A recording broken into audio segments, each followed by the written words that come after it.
Compound interest problem part 2, ఎందుకంటే 3 minutesలో సరిపోలేదు. 294x plus 252x plus 216x is equal 7,620 into 343. So LCM చేస్తే వచ్చింది. ఆ ఎల్సిఎంని అటు సైడ్ తీసుకెళ్ళాం.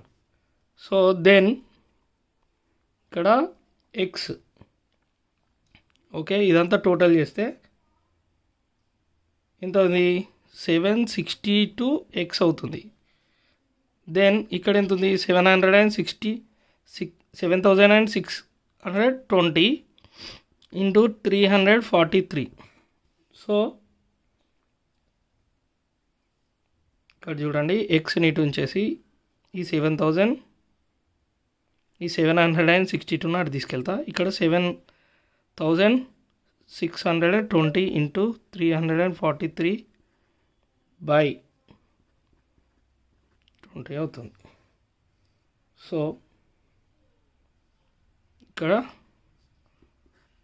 10 క్యాన్సల్. సో 10 ఇంటూ 343 ఇది ఎంత అవుతుంది? 3,430 అవుతుంది. ఇక్కడ ఎంత? 10 ఇంటూ 343 ఇంటూ చేస్తే ఇది అవుతుంది. So please subscribe Prasad Kasla Vlogs for more videos. Thank you.